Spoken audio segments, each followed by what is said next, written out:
এই মুনাজাত বলে আমি কোরআনের সাথে মানুষ নাকি যখন দামি হয়ে যায়, কোরআনের সাথে যদি এক টুকরা কাপড় লাগে, এই কাপড়ের দামটাও বাড়িয়ে দেন তিনি কে?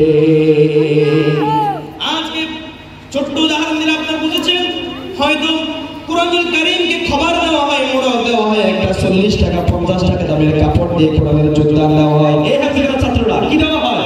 যোগদান আছে না তোমাদের? কোরআনের যোগদান আছে না? খবর আছে না? কোরআনের যোগদানের দাম হচ্ছে সর্বোচ্চ 40 টাকা 50 টাকা দামের।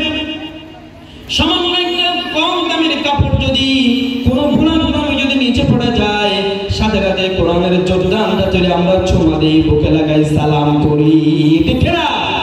আর আমার যদি এই দামি কাপড়টা যদি 5-10 হাজার টাকার ব্লেজারটাও যদি কখন নিচে পড়ে যায়, কোন রকম করে দোলাটা একটু জেরে আবার আমার নির্দিষ্ট ছেড়ে রেখে দেয়, কোনো সালাম দেই না, ঠিক না? তাহলে কোরআনের সাথে লাগলে সম্মানগুলো বাড়িয়ে দেন কে? কোরআনের সাথে লাগলে এই ছোট্ট দামের একটা কাপড়ের দাম আল্লাহ পাক রব্বুল আলামিন এত সুন্দর করে বাড়িয়ে দিয়েছেন। সুতরাং আমাদের কোরআনের সম্মান করা দরকার আছে না নাই? কথা বলেন, আছে না নাই? কোরআনকে সম্মান দিলে সম্মানগুলো বাড়িয়ে দেন কে?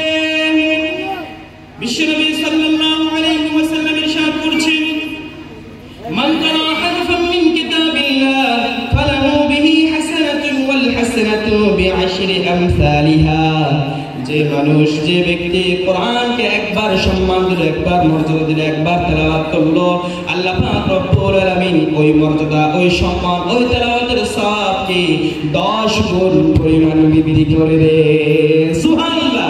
বিআশরি আমসালিহা, একবার সম্মান দিল, একবার তেলাওয়াত করলো, একটা মূল্যায়ন করলো।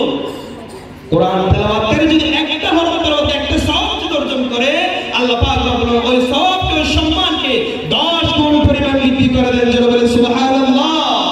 তাহলে কোরআন হলো এভাবে করে মানুষকে সম্মানিত করে দেয়, মর্যাদাবান বানিয়ে দেয়।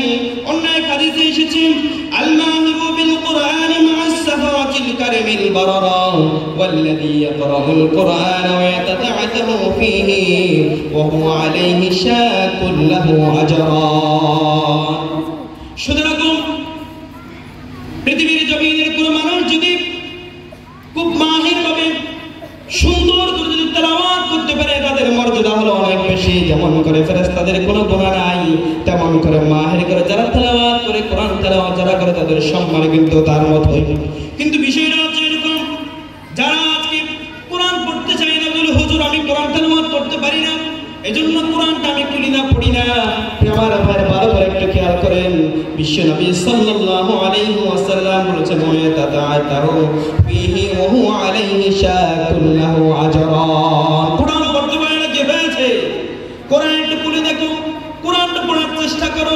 তোমার মুখের জড়তা আছে, ছোট্টবেলায় কোরআনটা ভালো করে পড়তে পারো নাই, মক্তবে তেমন করে যাও নাই, কিন্তু কোরআন যদি পড়ার একবার চেষ্টা করো, একটা হরফ যদি তুমি তেলাওয়াত করতে পারো, তাহলে আল্লাহ পাক রব্বুল আলামিন তুমি এভাবে করে কষ্ট করে কোরআন তেলাওয়াত করছো, সেজন্য তোমার মর্যাদা শাকুল লাহু আজরান, ডবল করে প্রতিদান দিয়ে দিবেন। সুবহানাল্লাহ। তাহলে দেখেন, যে কোরআনের কথা বলছি, এই কোরআন যদি আপনি টাচ করেন, কোরআন যদি আপনি পড়েন, কোরআন যদি একটু যদি চেষ্টা করেন, কোরআন পড়তে চেষ্টা করেন, আপনার সম্মান দ্বিগুণ পরিমাণ বাড়িয়ে দিবেন তিনি কে? তাহলে কোরআনের সম্মান দিবেন ইনশাআল্লাহ, কোরআন পড়বেন ইনশাআল্লাহ। আজকে নিজেরা পড়তে না পারি, কিন্তু কোরআন পড়ার চেষ্টা করব। যারা আজকে আমার অনেক মুরব্বিরা আছে, বলে হুজুর আমি তো কোরআনগুলো ভালো করে পড়তে পারি না, এজন্য কোরআন পড়ি না। না, এই কাজ করা যাবে না। কোরআন পড়েন, কোরআন চেষ্টা করেন। যদি আপনি কোরআনকে পড়ার চেষ্টা করেন, একটা ভালো ভালো শব্দ যদি আপনি তেলাওয়াত করেন, আপনার সম্মান বাড়িয়ে দিবে।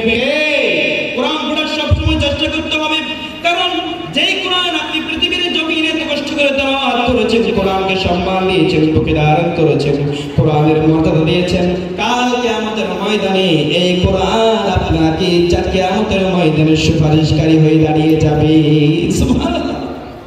বিশ্বনবী সাল্লাল্লাহু আলাইহি ওয়াসাল্লাম বলেছেন, ইকরাউল কুরআন ফাইন্নাহু ইয়াতি ইয়াওমাল কিয়ামাতি শাফিআ